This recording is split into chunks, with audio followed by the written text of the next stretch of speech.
Divorce and remarriage. What does the Bible teach about who may divorce and remarry? Divorce and remarriage have become common as civil law allows no-fault divorce. A husband or wife may dissolve a marriage for almost any grounds and remarry, regardless of the will of their spouse. The result is that many people marry without considering the teaching of the Bible.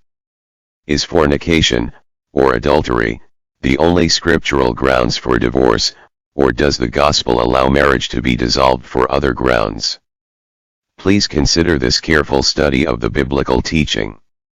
This paper pertains to the biblical view of divorce and remarriage.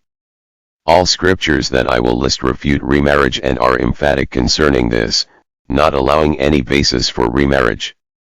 All the scriptures should be read together in context. Read the gospel scriptures together to see their consistency and harmony. The following are New Testament verses and are very clear concerning these matters. The only passage that is repeatedly misinterpreted and some use to find loopholes is Matthew 19:9. These individuals discount the other texts by misrepresenting Jesus' meaning in Matthew 19. I will explain this passage contextually, but first here is a list of the other verses that should be studied: Luke 16:18, Romans 7:2 and 3, 1 Corinthians 7:10-11, 16:39, Mark 10:2-12, Matthew 5:32, Ephesians 5:31-32. A contextual look at Matthew 19:3-9. Verse 3, Pharisees tempting Jesus by questioning God's eternal divine order: is it lawful for a man to put away his wife for every cause? Verse 4, he answered, have ye not read that he which made them at the beginning made them male and female? Verse 5, for this cause shall a man cleave to his wife, and they twain shall be one flesh. Verse 6, wherefore they are no more twain, but one flesh. What therefore God hath joined together let not man put asunder. Verse 7, they say unto him, why did Moses then command, unwarrantedly asserted by Pharisees, to give a writing of divorcement and to put her away?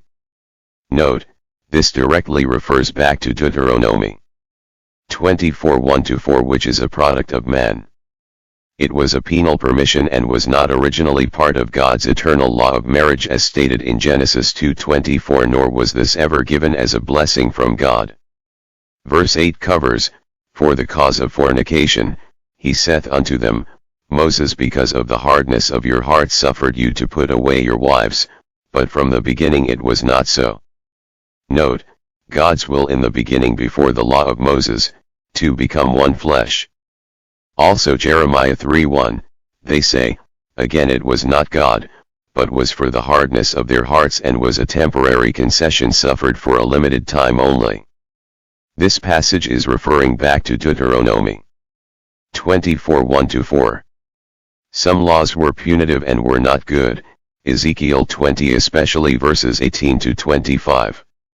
God never said not to take those wives back again, they said it. Conclusion, can I divorce for fornication? Answer, no. Verse 9 covers, every other cause except fornication, and I say unto you, whosoever, every married person, shall put away his wife, except it be for fornication, and marry another, commits adultery, and whoso marrieth her which is put away doth commit adultery.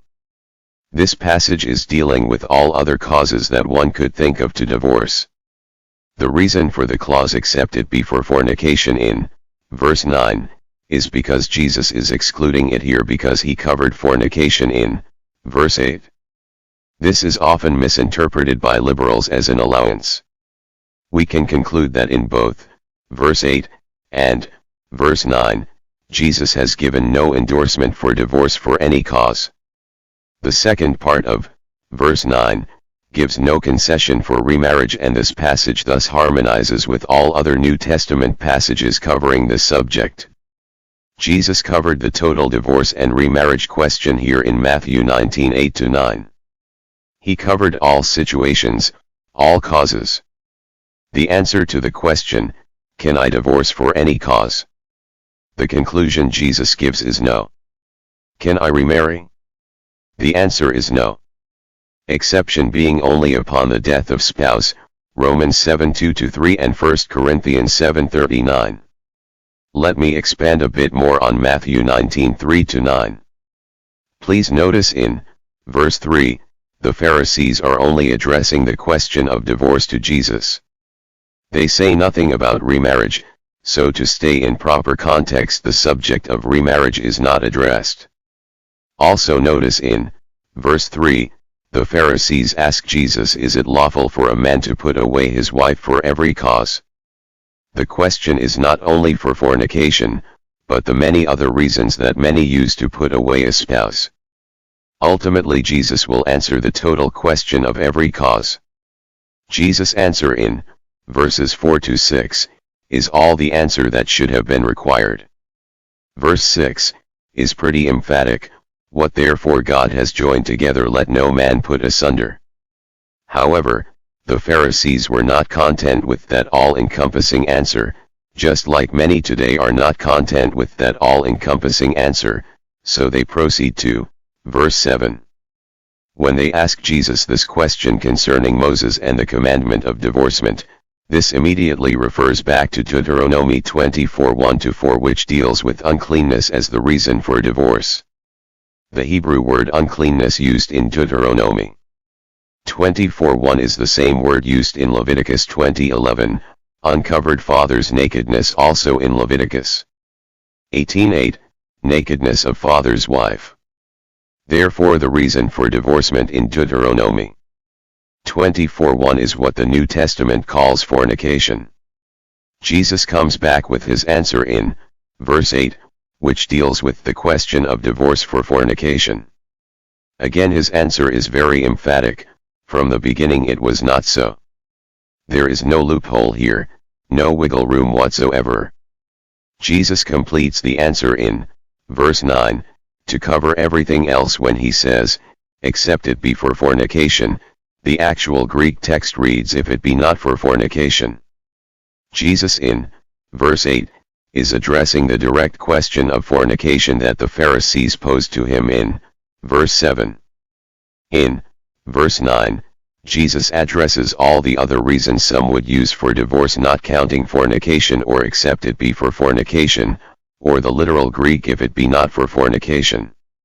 Jesus' answer is still an emphatic no. Bottom line is that putting away a spouse with the intent to remarry using Matthew 19:9, Jesus gives an emphatic no. Those who try to use this passage for remarriage are unbiblical, as the passage doesn't speak to remarriage, only divorcement, and, of course, Jesus says no to divorce. A final note to think about concerning verse 9. Why would Jesus say, from the beginning it was not so, and then turn around in verse 9, and say, I forgot to tell you, I have an exception? Jesus doesn't double talk. He hates divorce and he always will, there are no exceptions.